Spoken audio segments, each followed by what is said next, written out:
Muy bien, pues siendo hoy viernes 5 del mes de noviembre del 2021, comenzamos nuestro ciclo sobre lo que en la historia oficial se llama Revolución Mexicana y en la historia no oficial, escrita por plumas muy brillantes como José Vasconcelos, Alfonso Trueba, José Fuentes Mares, Salvador Abascal y un servidor también, lo llamamos la robo, así robo, de robar, revolución anti-mexicana.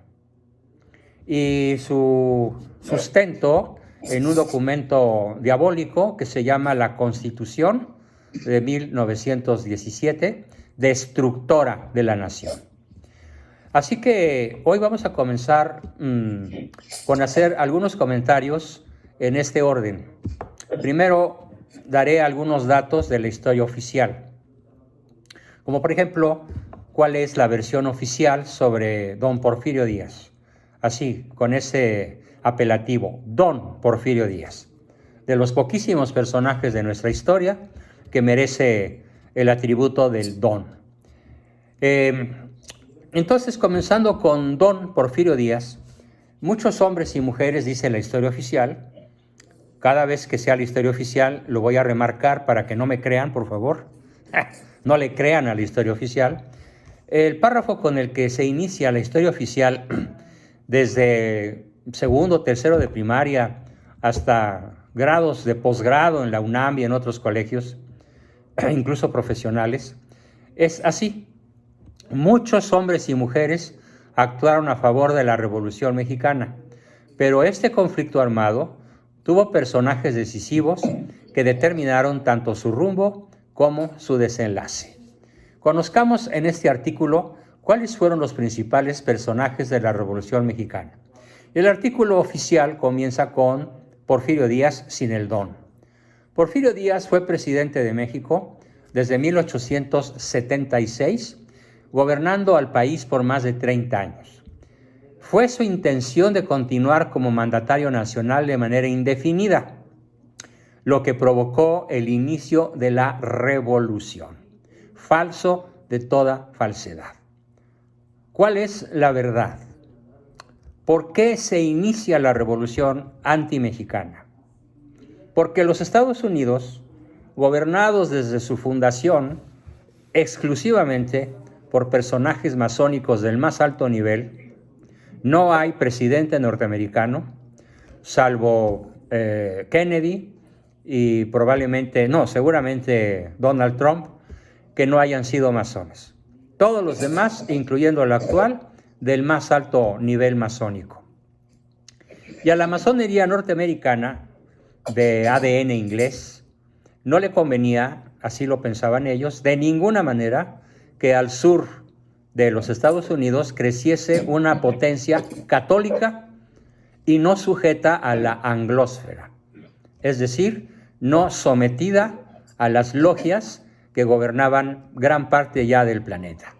Por lo tanto, en el Congreso norteamericano, pero no en el Congreso oficial, en ese que se reúne a la vista de la nación y que ahora pasan las sesiones en todos los lugares de la tierra en donde hay congresos, no, sino en los congresos masónicos, en las tenidas masónicas, se decretó no solo la caída de Porfirio Díaz, sino la extinción de México como una nación independiente respecto de los Estados Unidos y como una nación que tenía que pagar tributo en todos sentidos, en sentido económico, en sentido religioso, en sentido político, en sentido tecnológico, social, en seguridad. No hay rubro en donde los masones norteamericanos no hayan pensado que México tenía que ser sometido al dominio absoluto de una de las peores tiranías que se conoce en la historia y que se conoce con el nombre de la anglósfera,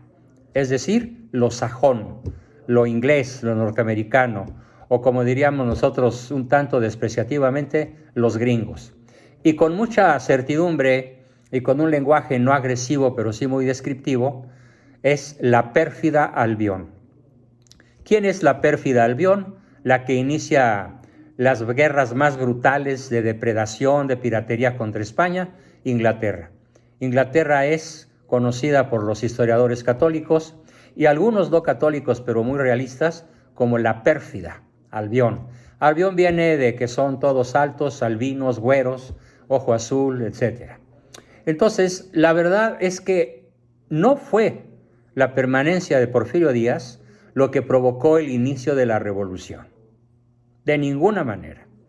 La historia oficial sigue diciendo que Porfirio Díaz sumó 7 periodos presidenciales continuos, los que Porfirio Díaz estuvo al frente de la nación, ¿cierto? Periodo gubernamental conocido como el porfiriato.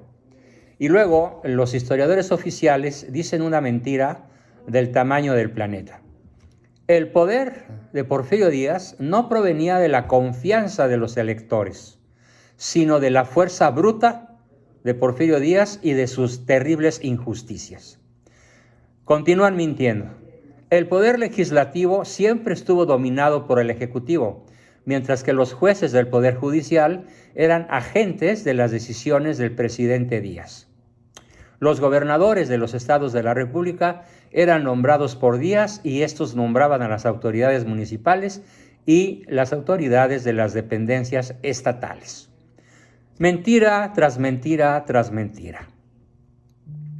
Tan es mentira todo esto que Porfirio Díaz no tuvo que ser derrocado. Él mismo renunció y él mismo voluntariamente se embarcó en un vaporcito de aquella época que se llamaba el Ipiranga y fue a dar con sus huesos a Europa. Y allá están sus restos. Y por supuesto que la revolución de ninguna manera va a permitir el regreso de los restos de Porfirio Díaz. La realidad es que el poder de Porfirio Díaz se basó en algo que se conoce como la paz porfiriana. La paz porfiriana. Porfirio Díaz hizo multitud de cosas, pero entre otras, fíjense qué cosa más interesante. Acabó con lo que en aquella época se llamaba el abigeato. ¿Qué es el abigeato? Es el sistema que se había instalado en todo México para asaltar caminos, para asaltar carrozas postales, carrozas de gente pudiente, de acaudalados hombres de negocios, de embajadores extranjeros o de personajes visitantes al país. Había abigeos, es decir, lo que ahora serían los narcotraficantes. Si hacemos un paralelismo, si hoy el gobernante fuera Porfirio Díaz, ¿con qué habría terminado ya? Con el narcotráfico.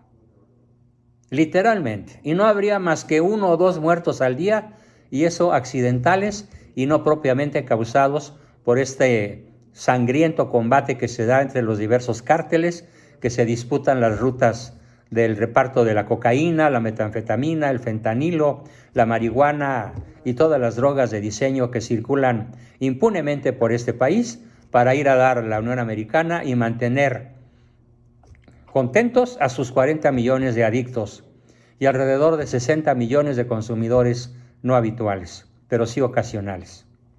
Así que, volviendo al punto entonces, es absolutamente falso que el pueblo mexicano se haya levantado en armas contra Porfirio Díaz.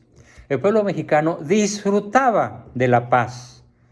Por eso se le llamó la paz porfiriana, porque los caminos eran tremendamente seguros.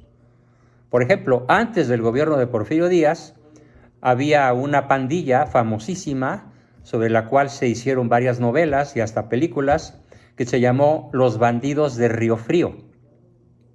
Los que han ido por carretera a Puebla, viajando de la Ciudad de México o viceversa, conocen un páramo, un llano muy grande, siempre verde, muy arbolado, que se conoce con el nombre de Río Frío. Pues ahí había unos pandilleros, centenares de pandilleros, que se encargaban de desvalijar a todos los pasajeros en cualquiera de los medios de transporte de la época que se atrevían a cruzar, incluso con escoltas armadas. Los bandidos de Río Frío eran más poderosos, más eficaces, más feroces que cualquier defensa que el ciudadano pudiera tener. Así que una de las cosas más notables de don Porfirio fue que logró la paz en México. en sus 30 y tantos periodos de gobernante, logró la paz porfiriana. Y desde entonces no la ha habido. En muchas formas, esa paz quedó terminada el 20 de noviembre de 1910. Hay en la actualidad, y desde que terminó la Segunda Guerra Cristera o la Tercera Guerra Cristera con Lázaro Cárdenas, desde 1936, una cierta paz. Pero como dicen los historiadores entendidos, es la paz de la ignorancia, del que no sabe que no sabe, es la paz de los bandidos de cuello blanco, es la paz que da la pobreza, es la paz que da la inanición intelectual, civil, política, etcétera, del 80% de los habitantes de este país. Volviendo entonces a Porfirio Díaz, otra de las cosas que él logró hacer fue la plena europeización de México. Construyó el Palacio de Bellas Artes, inauguró la Universidad Nacional de México, de la cual después, en la época de Álvaro Obregón, por un breve periodo, sería el rector don José Vasconcelos, uno de los revolucionarios que al principio lo fue y muy pronto quedó arrepentido, por razones que en su momento comentaremos en este ciclo dedicado a la revolución. Porfirio Díaz no solo hizo lo que acabo de decir, sino que además construyó la red de carreteras nacionales que todavía funciona. ¿Quién hizo la carretera panamericana? Que venía desde la frontera de Guatemala hasta Laredo, Texas. Bueno, Porfirio Díaz. ¿Quién construyó la carretera México-Querétaro? La carretera México-San Luis, la carretera México-Guadalajara, la carretera México-Veracruz, México-Acapulco y otras muchísimas. Porfirio Díaz. Claro, eran carreteras estrechas de 2 carriles que posteriormente, con el obligado progreso material, imposible de sustraerse, incluso por mandatos de otras naciones o de la banca mundial, pues actualmente son formidables autopistas, si bien siempre, a diferencia de Europa, las nuestras llenas de baches, hasta las recién inauguradas. Imposible encontrar un tramo de más de 5 kilómetros sin un terrible, pésimo asfalto, aun en las mejores autopistas como sería la de México-Querétaro. Bueno, pues las carreteras las hizo Porfirio Díaz. Y otra cosa, los trenes, los ferrocarriles. Los colocó, los inauguró, los trajo, los adecuó a la montaña mexicana, a la planicie mexicana, y los ferrocarriles nacionales fueron obra del porfiriato. No solo, los principales puertos, Mazatlán, Acapulco, Manzanillo, Altamira, en Tamaulipas y otros muchos, fueron creación de Porfirio Díaz. Además, la educación en México alcanzó niveles académicos, aunque era una educación estatal. Porfirio Díaz hizo un poco de la vista gorda y muchos colegios católicos progresaron en aquella época. De hecho, mi madre, ella nace en 1926 y ella tuvo que estudiar en colegios católicos, pero a escondidas. Toda su primaria, toda su secundaria, ya no pudo hacer el bachillerato porque era imposible en aquella época, pero siempre a escondidas, porque si no tenía que haber ido a la escuela laica, masónica y materialista, que es la que hoy domina México. Entonces, es muy importante detenernos aquí un poquito en cómo Porfirio Díaz le permitió a la Iglesia tener sus propios colegios, tener sus propios centros educativos. Ahora, aparentemente se le concede a algunas órdenes religiosas, como los legionarios, los salesianos y algunas otras, tener sus propios colegios. ¿Pero qué creen? El catolicismo que se enseña en la inmensa mayoría de los colegios mal llamados católicos, es un catolicismo light. Es un catolicismo que hace muchas componendas con el mundo, que no es un catolicismo como el de la vieja escuela, el que todavía a mí de niño me tocó y que poco a poco ha venido desapareciendo, incluso en la inmensa mayoría de los colegios parroquiales de este país. Porque cuando menos no se ha hecho por parte de la Iglesia una guerra como debió haberse hecho contra el aborto, contra el matrimonio gay, contra todas las cosas que azotan y destruyen de la familia desde 1928 con el Pacto de los Generales.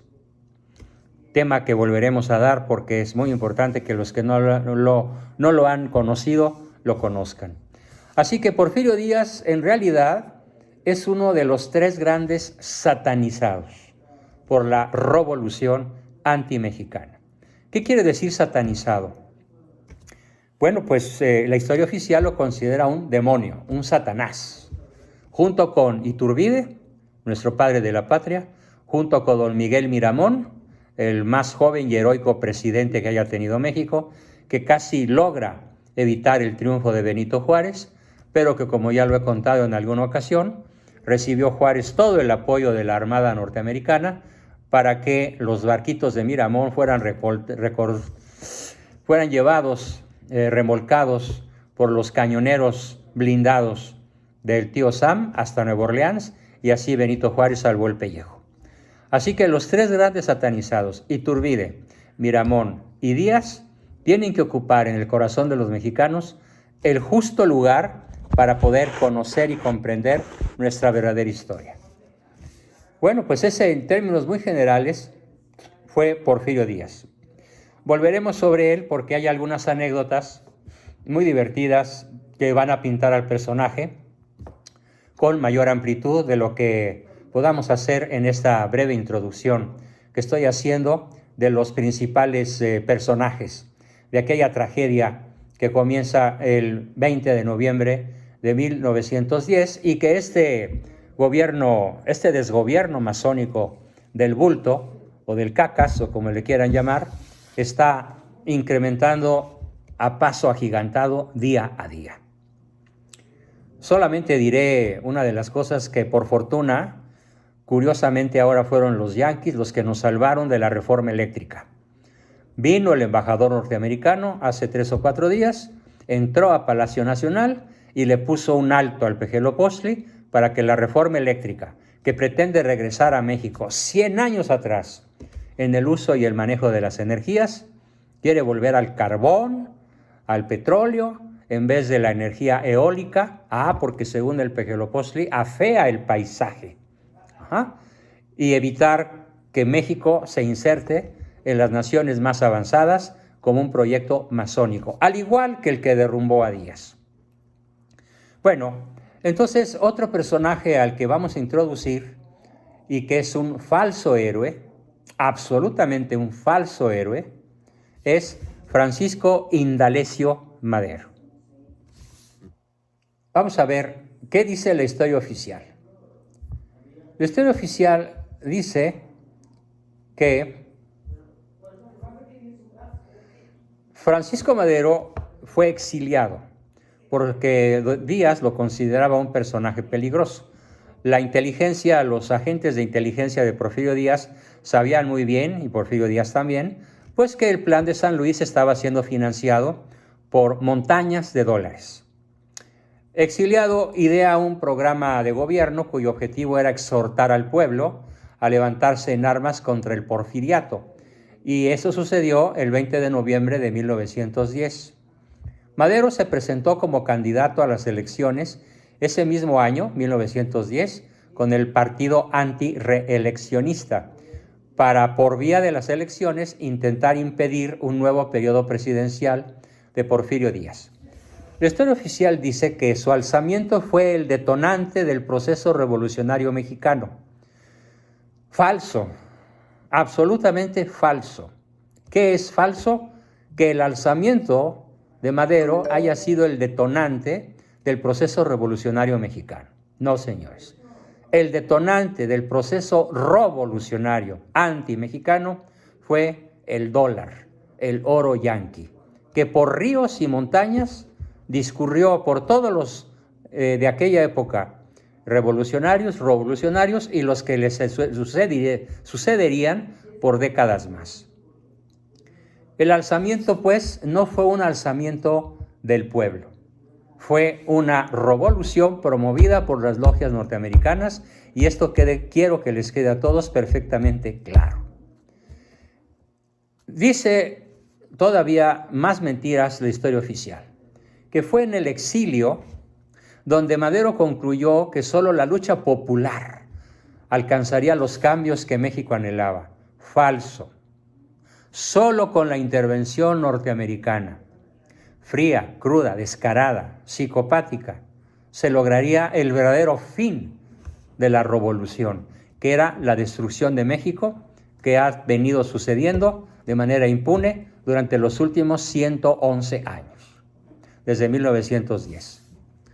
Y entonces ideó Madero el Plan de San Luis. Y Madero ascendió, dice la historia oficial, a la presidencia debido al éxito de la revolución. No, Madero no ascendió a la presidencia gracias al éxito de la revolución. Fue presidente de 1911 a 1913. No fue por el éxito de la revolución, sino por el apoyo norteamericano.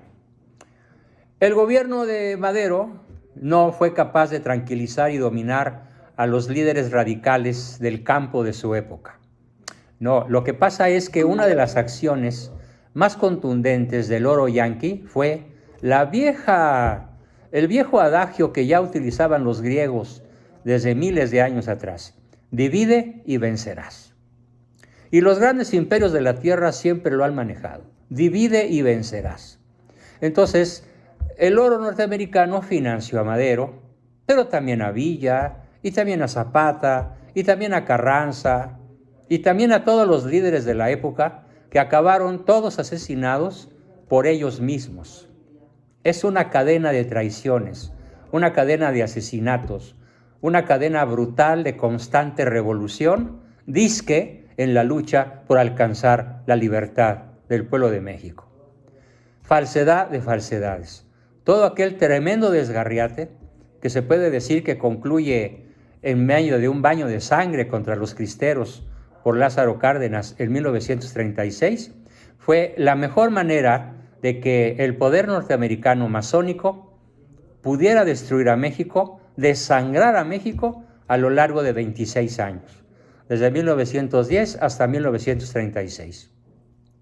Después vendrían otras tácticas, de las cuales ya hablaremos en su momento, porque la revolución no ha cejado en su intento de destruir el corazón de México, el alma de México, que es necesariamente católica y guadalupana.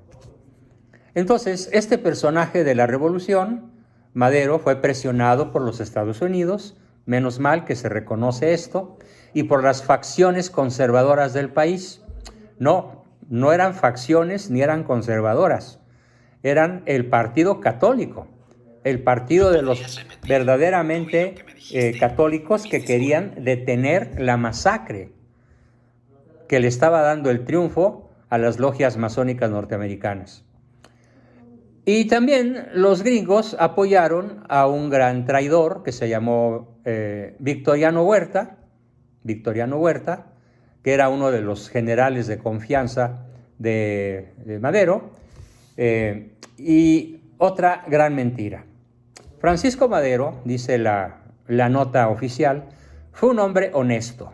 No, señores, fue un hombre profundamente deshonesto, profundamente ignorante, profundamente perverso, como masón grado 33, y sobre todo, profundamente supersticioso.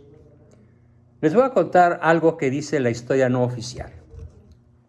Antes de ir con su gabinete, antes de presentarse a proclamar decretos, a tomar órdenes ejecutivas, a gobernar, Madero, ¿qué creen que hacía? Consultaba a los espíritus, celebraba tenidas espiritistas. Madero era espiritista y consultaba con los espíritus de Juárez, de Alejandro Magno, del personaje que a él se le antojara como importante para que lo guiara en la toma de decisiones. Y cuando esto fue conocido por sus allegados más cercanos, ¿qué creen que hicieron? Pues en el piso superior de Palacio Nacional, arriba del despacho de Francisco Indionesio Madero, como le llamo yo, sin detrimento de la raza indígena con la cual se hizo nuestro mestizaje, le ponían cadenas, enormes cadenas, y las arrastraban haciendo alaridos de terror para que realmente el presidente Madero se fuese al gabinete, a la toma de decisiones, a las órdenes ejecutivas, impresionado, seguramente impresionado a más no poder, por ese circo que tendían sus propios colaboradores o adversarios para que él saliera a tomar decisiones basado en sus creencias espiritistas. Cuando Madero muere ejecutado, yo no digo que asesinado, realmente fue ejecutado y bien ejecutado por sus adversarios políticos, no tenía ya más salida. Dice la historia oficial que Madero quería el progreso de México. Falso. Madero fue comprado por los yanquis para entregar México a los yanquis, atado de pies y manos. Esa es la gran mentira de la historia oficial.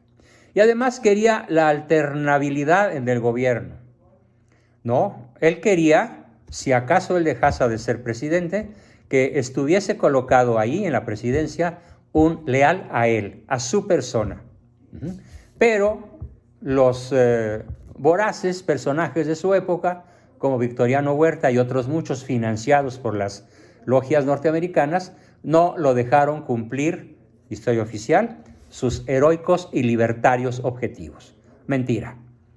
A ver, quiero que en la mente de todos mis alumnos quede la triste verdad grabada a fuego. ¿Qué quería Madero? Entregar a las logias norteamericanas, atado de pies y manos, al país entero. Ese era el verdadero objetivo de Madero.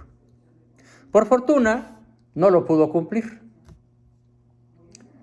Bien, hay otros personajes, como Victoriano Huerta, por ejemplo, al cual la historia oficial pone como lazo de cochino porque fue el ejecutor material de la muerte de Madero. Madero muere a manos de Victoriano Huerta, y Victoriano Huerta es considerado por muchos historiadores como el impulsor de la traición al presidente Madero, que además acabó con su vida. Sí, eso es verdad. Victoriano Huerta estuvo destacado en el Servicio de Cartografía Nacional por 8 años, y en los últimos tiempos del porfiriato pues se alió a las traiciones, fidelidades, enredos y acuerdos de los aspectos políticos del gobierno. Sí, Victoriano Huerta fue un intrigante. Y le decían muy feo, le decían el chacal. ¿Hasta qué grado se lo haya ganado? La verdad no interesa mucho. Lo que sí hizo este señor, un tanto siniestro, fue reprimir a los indígenas mayas de la península de Yucatán en 1903, no por órdenes de Porfirio Díaz, sino por órdenes del general que era el jefe de la defensa, un tal Ignacio Bravo. Tiempo después, este señor, Victoriano Huerta, hizo lo mismo con los indígenas yaquis en el estado de Sonora, y él, que era de raza indígena, nunca valoró su ascendencia indígena. Durante la presidencia de Madero, Victoriano Huerta combatió a los líderes agrarios Emiliano Zapata y Pascual Orozco. Pero, ojo, otra mentira. Emiliano Zapata y Pascual Orozco tienen de líderes agrarios lo que yo de físico nuclear o de matemático nanométrico o avanzado. Nada. Es absolutamente injusto llamarle a Pascual Orozco y Emiliano Zapata líderes agrarios. En su momento, todavía tenemos tiempo, voy a presentarles el perfil verdadero de Emiliano Zapata. Victoriano Huerta hoy ocupa un lugar satanizado, incluso entre los historiadores oficiales, pero fíjense qué cosa más curiosa, qué cosa más paradójica e injusta. Se acusa a Victoriano Huerta de haber reprimido a los mayas en Yucatán y a los yaquis en Sonora. Pero ¿qué quiere? Deben recordar todos que este mismo ataque, esta misma represión sanguinaria, inmisericordia, le realizó Benito Juárez. Pero entonces, ¿cuál es mi observación? Lo que en Victoriano Huerta es un pecado mortal, imperdonable por el narcosistema que está en este país desde 1910, en Benito Juárez ni siquiera se menciona. Cuando en realidad las víctimas de Juárez, solo en el pueblo de Bacum, Sonora, ascendió a más de 1,500 niños, mujeres y ancianos, y yaquis encerrados en una iglesia que él mandó bombardear. Así que si los historiadores oficiales critican a Victoriano Huerta por haber reprimido a yaquis y a mayas, tendrían que hacer exactamente lo mismo con Benito Juárez. Pero no.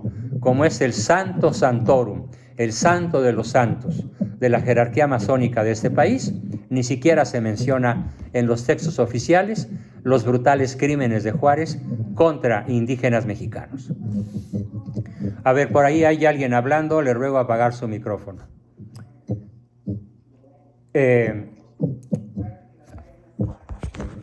El que está hablando se llama Angélica. A ver, por favor, silencio para no tener que silenciar al grupo. Continuamos. Vamos ahora a platicarles un poco, en forma introductoria también, porque volveremos sobre Porfirio, sobre Zapata, sobre Victoriano. Ahora nos toca presentarles brevemente, pero en lo esencial, al probablemente más siniestro personaje de la revolución antimexicana. Pero debo platicarles que este personaje es el favorito del Pejelopostli. En Palacio Nacional es el que más resalta, Emiliano Zapata. ¿Por qué será? Bueno, probablemente porque se identifica con él. Sí, Pejelopostli se identifica con Emiliano Zapata. Vamos a ver un poco párrafos de la historia oficial y después los voy a aclarar con la historia no oficial, con la historia verdadera. Emiliano Zapata, dicen los historiadores de los libros de texto de este desdichado país, desculturalizado país, es uno de los personajes de la Revolución Mexicana más populares por representar a la mayoría del pueblo pobre, campesino, humilde y con poca instrucción escolar. Absolutamente falso. ¿Por qué? Porque Zapata no representó a nadie, excepto a él mismo. Zapata es zapatista a morir. Si no se prolongó su cadena de fechorías impensables, indescriptibles, es porque afortunadamente fue, entre comillas, traicionado y ejecutado por uno de sus hombres de confianza, que si no, hubiera seguido muchos años más haciendo las barbaridades que a continuación les voy a platicar. El centauro del sur, el caudillo del sur, dice la historia oficial, siempre estuvo comprometido con el reparto equitativo de las tierras. Falso. Él quería tierras para él y para los suyos, y fue partidario de las ideas y planes de Madero con el Plan de San Luis. Falso. Zapata no tenía otro partido que el suyo. Era un abigeo, un ratero, un asaltacaminos, un psicópata, un asesino a lo grande. Ustedes van a juzgar con los datos que a continuación les voy a dar. En algún punto, en algún momento de la historia, este hombre, Zapata, discrepó de las acciones de Madero por el reparto de las tierras y la reforma agraria, que la de Madero era bastante más inteligente que la que pretendía Zapata. Y entonces Zapata se alió con Venustiano Carranza, líder del grupo conocido como los constitucionalistas, y lucharon contra los seguidores de Victoriano Huerta. Zapata derrota a Huerta en 1913 como jefe de la revolución y junto con Francisco Pancho Villa peleó luego contra Carranza. Es lo que les digo, todos los personajes, entre comillas, ilustres de la revolución pelearon entre sí y se asesinaron entre sí. Emiliano Zapata, dicen los historiadores oficiales mentirosos, creó el primer organismo de crédito agrario de México. Falso. Lo había creado Porfirio Díaz. Y en la época porfiriana, la Iglesia Católica prestaba en monedas de oro a la palabra, sin intereses. Los rancheros mexicanos de todo el país no conocían la pobreza, durante el periodo porfiriano. La Iglesia prestaba la cantidad de monedas de oro necesarias para las cosechas, y México llegó a ser considerado en la paz porfiriana el granero del mundo. Hoy hasta el maíz lo importamos de Argentina, de Ucrania, de Rusia y de otros países productores, a pesar de que México es el inventor del maíz.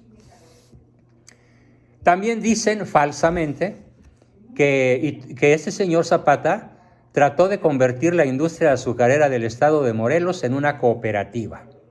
Mentira podrida. ¿Saben ustedes cuál fue el primer gobernante mexicano que logró hacer de la industria azucarera mexicana una gran industria en su momento? ¿Alguien recuerda quién fue? Lo dije en sesiones pasadas durante el mes de septiembre. Bueno, Iturbide. ¿Hernán Cortés? No, Agustín de Iturbide. Agustín de Iturbide había logrado convertir la industria azucarera nacional en el cortísimo periodo que estuvo en una gran industria. Ya Cortés había hecho los primeros intentos, 3 siglos antes.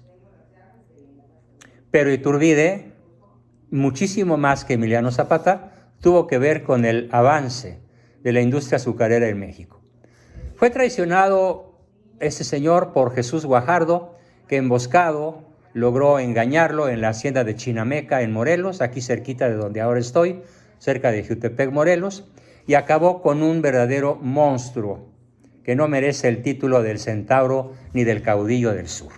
Les cuento, a reserva de profundizar en sesiones posteriores, qué era lo que Zapata aplaudía, qué era lo que Zapata hacía. Bueno, ya llegaron los zapatistas, escondan a sus muchachas, córranle. Los zapatistas eran algo así como el azote de Atila en la Europa de su época. Zapata volaba trenes con dinamita, volaba trenes, pero los trenes de pasajeros, donde había chicas de todas las edades, desde niñas de 4 o 5 años o hasta recién nacidas, jovencitas, mujeres casadas de edad adulta y desde luego pues algunas ancianas probablemente.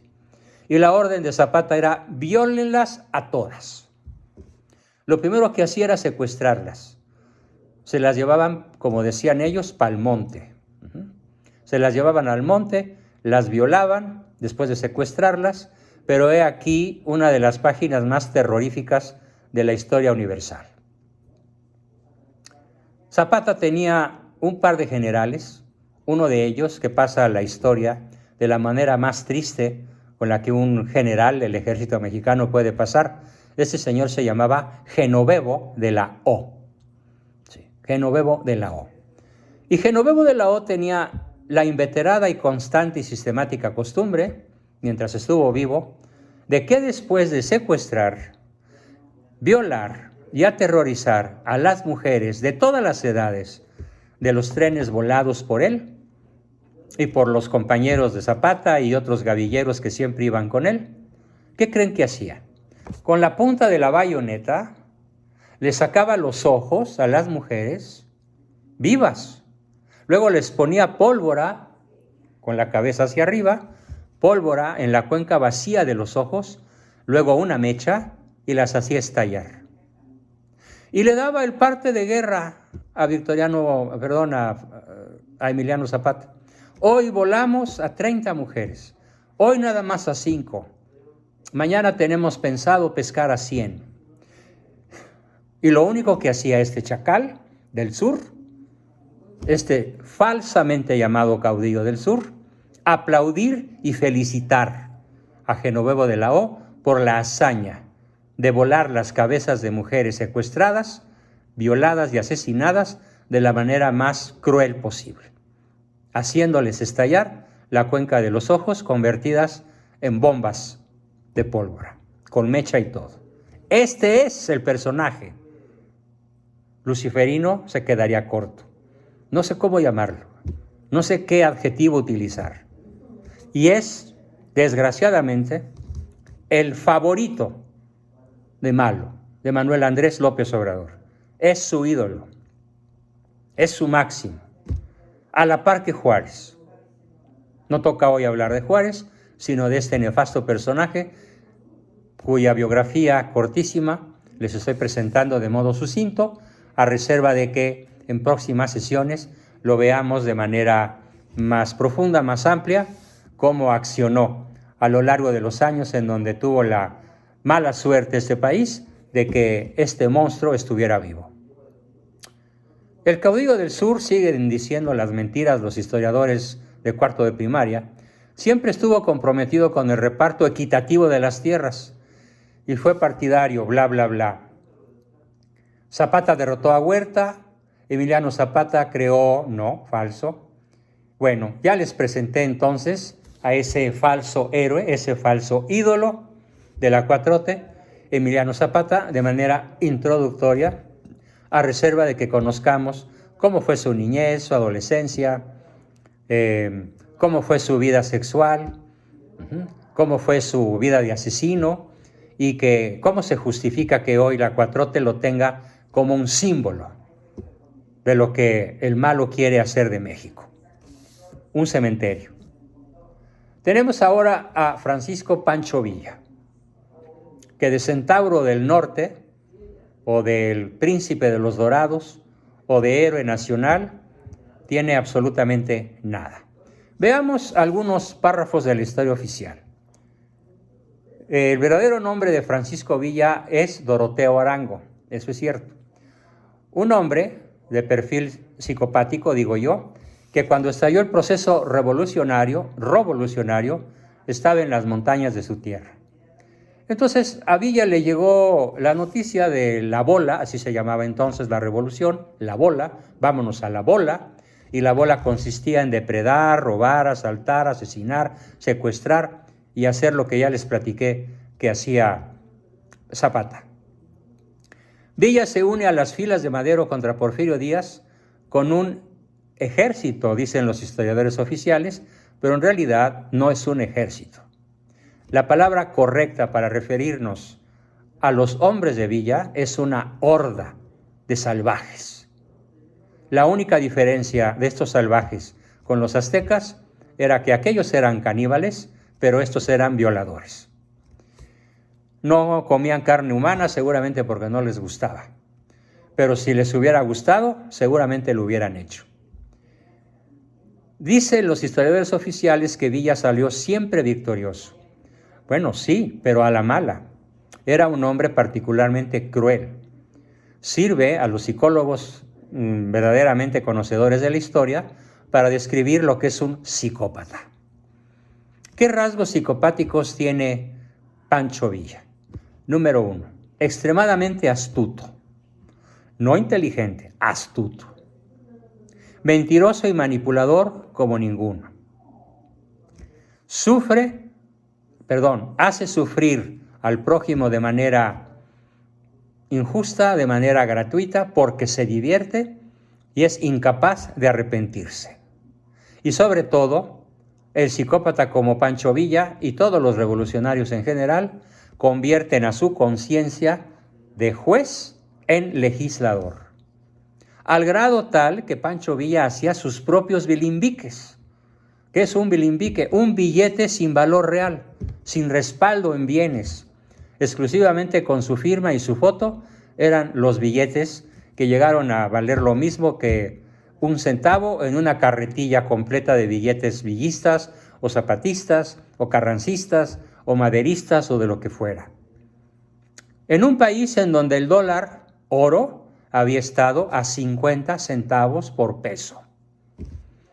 O sea, se podían comprar $2 con un peso mexicano. Hoy no se compran ni 20, ni $1 ni con 20 pesos. Y subiendo además. Bueno, y llegó a estar a 3,000 y a 10,000 y a 9,000 y luego le quitaron los ceros para que fuera fácil manejarlo en las computadoras seguramente. Villa se une pues con Madero contra Porfirio Díaz y después se escapa a los Estados Unidos, perseguido por Victoriano Huerta, y hace una incursión en un pueblito tejano, o por allá Allende el Bravo, que se llama Columbus, en donde llegó, mató y huyó. y después un general norteamericano anduvo persiguiendo a Villa durante mucho tiempo sin tener la suerte de encontrarlo. Y entonces a los niños mexicanos se les enseña que el único general mexicano que logró invadir con éxito a los Estados Unidos fue el maravilloso Centauro del Norte, Pancho Francisco Villa. Mentira podrida. Es llegar, como hoy llegaron, noticia de la mañana, hoy llegaron unos asaltantes, unos narcotraficantes a una playa en el Caribe mexicano, armados con metralletas de alto poder, se bajaron de su lancha, llegaron por mar y rafaguearon a los pobladores que ellos querían asesinar. Varios narcomenudistas fueron asesinados y huyeron. Es exactamente lo mismo que hace Pancho Villa en Columbus. Llega con armas, con cañones, con ametralladoras, una turba de 500, 1000, no sé, los que hayan sido, invade Columbus, que no tenía una guarnición militar, asesina a varios ciudadanos norteamericanos impunemente y huye al sur nuevamente para nunca ser encontrado. ¿Ese es un acto heroico? Imposible de considerarlo así. Después, por fortuna, Zapata y Villa, estos dos brutales asesinos seriales, son traicionados por Carranza, dice la historia oficial. Yo diría ejecutados por Carranza, porque Carranza era hasta cierto punto presidente legítimo. Y Zapata y Villa comienzan a pelear contra Carranza, por lo que comenzaron a pelear con él. Pero Álvaro Obregón, el general Álvaro Obregón, el famoso Manco de Celaya, posterior perseguidor de la Iglesia Católica en México, los derrota y Carranza se afianza en el poder.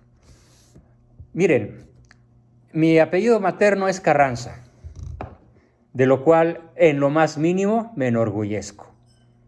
Mi mamá tenía mucha pena de haber heredado el apellido Carranza por mi abuelo, don José María Carranza Chávez, que ponía cerrojo, rubicundo y enojado cuando recordaba que un ancestro suyo, no muy lejano, un tío abuelo suyo, había sido Venustiano Carranza. ¿Y por qué? ¿Por qué a mí no me da gusto apellidarme Carranza? ¿Y por qué tampoco a mi abuelo y a mi madre? Y probablemente a ninguno de mis hermanos ni de mis descendientes, porque conocemos muy bien la historia de Carranza. ¿Alguno de ustedes ha oído hablar de cuál era el verbo terminado en ir, es un verbo? ¿Cuál era el verbo terminado en ar, originado por Carranza? ¿Alguien lo sabe? Dígalo, por favor. Carrancear. Carrancear, muy bien. Lo dijo brillantemente Lili Baglietto. Muy bien, Lili, excelente. El verbo carrancear. ¿Y qué significaba carrancear?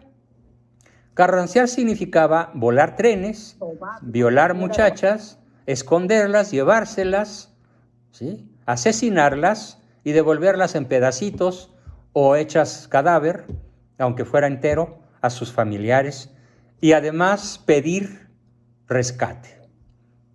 Nunca cumplieron su palabra los carrancistas. Yo me acuerdo que mi mamá contaba, con lágrimas en los ojos todavía, cuando yo era un niño, un adolescente: oye, mami, ¿qué pasó con la tía fulana, aquella de la cual nos hablabas, que tenía una voz maravillosa y que tocaba el piano como los ángeles? Y mi mamá contaba: ay, hijito Juan Bosco, ¿qué crees que le hicieron los carrancistas? Cuéntame, ¿qué le hicieron? La carrancearon. Así que el verbo carrancear, incorpórenlo por favor a su léxico para explicarnos cómo fue la revolución antimexicana. No solo era eso.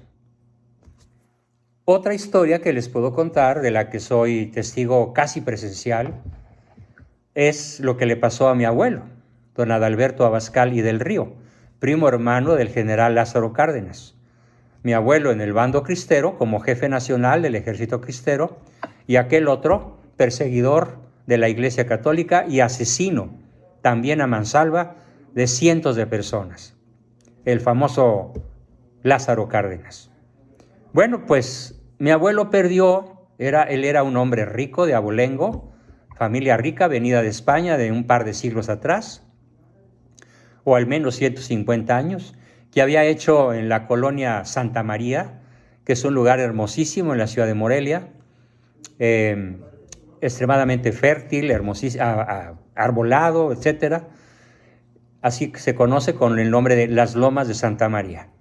Él ahí tenía una gran hacienda y tenía, como los hombres ricos de su época, la costumbre de jugar con el oro que tenía, porque era mucho oro el que tenía, legítimamente heredado y legítimamente ganado con el sudor de su frente. Además, él fue el papá de 12 hijos, ¿sí? 6 mujeres y 6 hombres. El cuarto de ellos, mi papá. Bueno, pues, ¿qué creen que hacía para, como él decía, utilizando un lenguaje un poco extraño, incluso para algunos de ustedes? Él cada 8 días se iba a la presa del Valle de Santiago, a unos kilómetros de Morelia, a jugar patitos.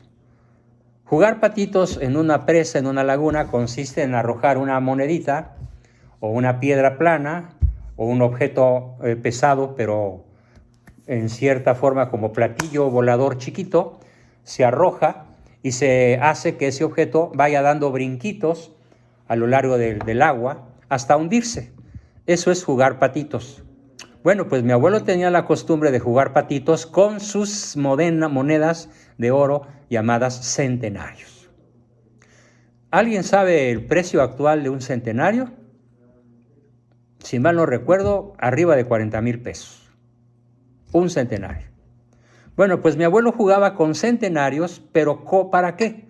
Para que los niños pobres de los alrededores de Morelia y del Valle de Santiago, que ya sabían que don Adalberto iba a jugar patitos los domingos, no sé, 50, 100 patitos, pudieran sacar la moneda de oro antes de que llegase al fondo de la laguna, y con eso docenas o cientos de familias subsistían, salían de la pobreza o comían con dignidad gracias a que mi abuelo, como él decía, pagaba su hipoteca social.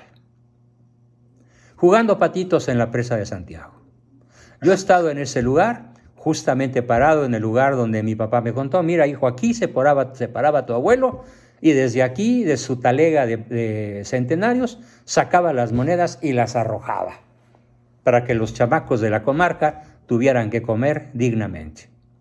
Bueno, pues esta historia se terminó gracias a los villistas, a los zapatistas, a los carrancistas, que acabaron con toda la fortuna, no solamente de mi abuelo, por supuesto, sino de cuanto hombre hacendado, legítimamente hacendado, pudiera haber existido en México en aquella época. Y de ahí surge la casta revolucionaria, porque obviamente el oro no desapareció. Sí, las haciendas fueron quemadas, pero después fueron reconstruidas y simplemente cambiaron de mano. Si los historiadores dicen que la revolución comenzó o se hizo para que se distribuyera adecuadamente la riqueza y que el pueblo de México dejase de sufrir hambre y sed de justicia y hambre y sed de alimentación, es radicalmente falso, porque allí arranca la verdadera pobreza del pueblo de México, con la revolución que exterminó la vida decente, productiva y honesta de la inmensa mayoría de sus terratenientes, que tenían 3 siglos evangelizando, cultivando y conservando a México como el cuerno de la abundancia. Bien, pues por el día de hoy esta fue mi exposición, y empezamos como siempre con las preguntas que me quieran hacer, cuando en realidad apenas llevamos vistos 5 o 6 personajes de los 15, 20 o 30 que tal vez alcancemos a ver en esta serie de sesiones. ¿Quién quiere comenzar con las preguntas? Adelante, por favor.